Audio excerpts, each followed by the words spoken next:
सांगली जिले के कडेगांव तहसील के तोंडौली गांव की करिश्मा अमोल तुपे ने जातीय भेदभाव और प्रेम में धोखा मिलने के कारण आत्महत्या कर ली। आरोप है कि एक युवक ने उसे शादी का झांसा देकर घर से भगाया, फिर जाति के आधार पर अपनाने से इनकार कर दिया। ये मामला केवल आत्महत्या नहीं बल्कि जातिवादी मानसिकता से उपजी सामाजिक हत्या का प्रतीक बन गया है। इस घटना के विरोध में डेमोक्रेटिक पार्टी ऑफ इंडिया के सांगली जिला युवा अध्यक्ष माननीय आकाश वाघमारे के नेतृत्व में 18 जुलाई 2025 को प्रांत कार्यालय कडेगांव के सामने जन आक्रोश मोर्चा निकाला गया। इस मोर्चे में दलित समाज के सैकड़ों नागरिकों ने भाग लिया और दोषियों के खिलाफ कठोर कार्रवाई की मांग की। प्रशासन से मांग की गई है इस पूरे घटनाक्रम की निष्पक्ष जांच कर दोषियों को जल्द से जल्द सजा दी जाए, अन्यथा आंदोलन और तेज किया जाएगा। आज लोकशाही अण्णाभाऊसाठींची पुण्यतिथी आहे। त्या प्रसंगी मला एक सांगायचं आहे, अण्णाभाऊसाठी सांगून गेले, इस देश की इनकलाब बेहिसाब बेमिसाल थी। इस देश में हम दलित गुलामों के भी गुलाम थे।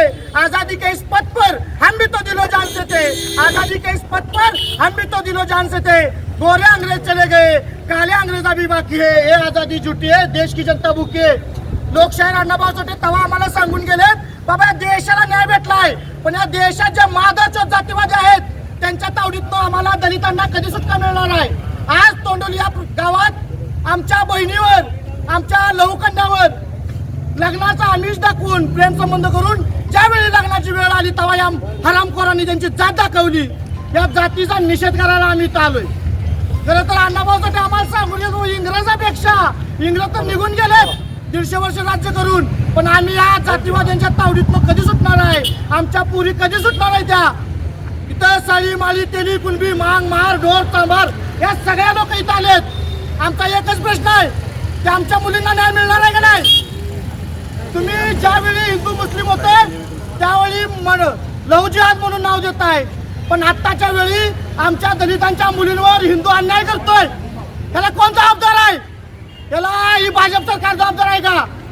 ज्यावेळी फक्त तुम्हाला मुस्लिम मुलीवर अन्याय होतोय तेव्हा ह्या तालुक्यातले पुढारी, जिल्ह्यातले पुढारी तिथं भेटायला जात आहेत। आमच्या कुटुंबातल्या मुलीवर जेव्हा अन्याय होतोय तेव्हा एक सुद्धा माणूस भेटायला जात नाही।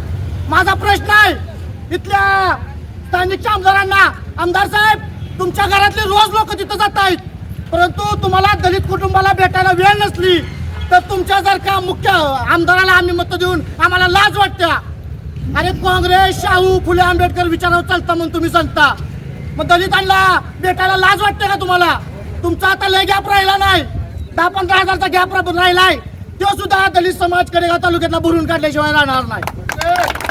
तुम्हाला कळलं पाहिजे, पीडित कुटुंबाच्या शेजारी जाऊन विश्वजित कदम भेटतायत, पण कुटुंबात भेटायला वेळ नाही त्यांना। तुम्हाला जर वेळ नसेल तर तुमची वेळ बदलाय सुद्धा आमची दारच आहे आणि आम्ही वेळ बदलू तुमचा। तुम्ही आमदार आमच्या मतं होताय, फक्त आमदार तुमच्या संस्थाचा लढ होताय का तालुक्यातला प्रश्न सुद्धा जाणून घ्यायसाठी होताय हे सुद्धा तुम्ही सांगा।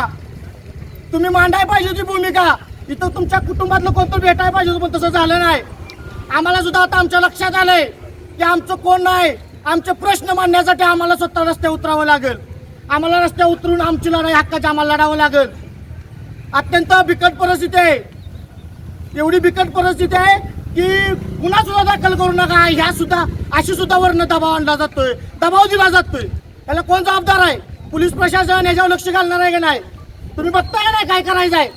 तुम्हाला जर तसं जमणार नसलं तर आम्हाला या सरकारनं शस्त्र वापरायची परमिशन दिली पाहिजे। आणि खरं तर एक करिश्माला आम्ही गरमावलोय, पण तालुक्यातल्या हजारो करिश्मा या जातीवाद्यांच्या तावडीत आहेत।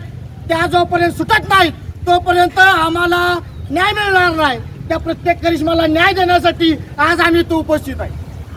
आम्हाला न्यायाची आम्ही अपेक्षा करायची कुणाकडे? न्यायाची अपेक्षा करायची सुद्धा चुकीचं झालंय। त्यामुळे सरकारनं दलित समाजातील लोकांना शस्त्र वापरायची परमिशन दिली पाहिजे असं आमचं मत आहे।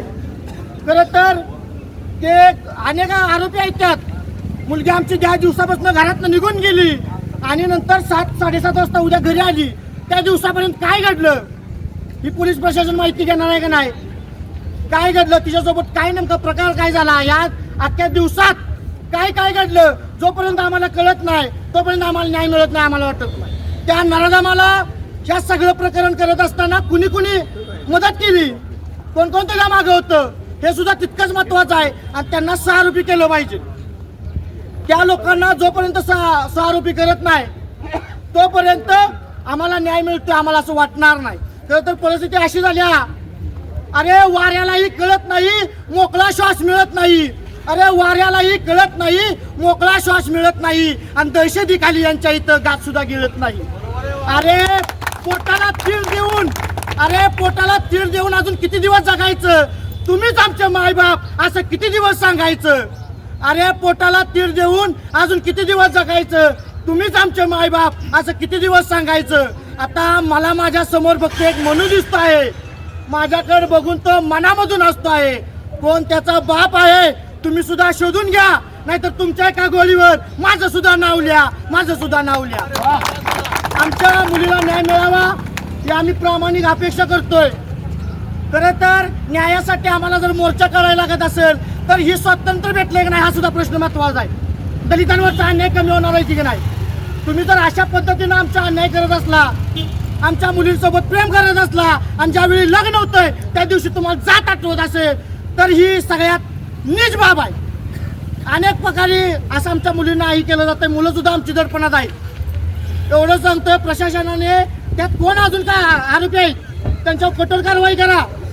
त्यात कोण अजून आहे त्या मुलाला इथून घेऊन जाताना त्यांच्यावर जोपर्यंत कारवाई होत नाही तोपर्यंत आमच्या मुलीला न्याय मिळत नाही. आणि जोपर्यंत न्याय मिळत नाही तोपर्यंत आम्ही इथंच उभा राहणार आहे. आम्ही ही रस्त्यावरची लढाई सोडणार नाही. आम्हाला तुम्ही आत्ता सांगायला पाहिजे, पत्र देऊन सांगा आम्ही आता पुढे काय करणार आहे. आम्हाला टाइम नाही. आणि आमच्या मुलीवर बोला आत्महत्या केली, मराई प्रवृत्त केलं आणि आम्हाला इथं यावं लागत असेल. जर त्या जातीवादी लोकांच्या घरातली मुलगी असती तर आजपर्यंत आमची घरं जळली असती. आम्ही खून केला यांनी. आमच्या मराठवाड्या विद्यापीठाला बाबासाहेबांचं नाव द्यावं, त्यामुळे किती आमच्या दलितांची घरं जळली ती सुद्धा बघा. अरे तुम्ही आमची घरं जाळायला ही करताय, आमच्या मुलींवर अन्याय करताय. ही बंद होणार आहे का नाही? ही लवकरात लवकर बंद झालं पाहिजे. यासाठी आम्ही इथं बसलोय आणि आम्हाला शासनाची हे आहे की लवकरात लवकर तुम्ही याची कारवाई करा आणि आम्हाला योग्य ते न्याय द्या. एवढंच सांगतो. आता थांबतो. जय भीम.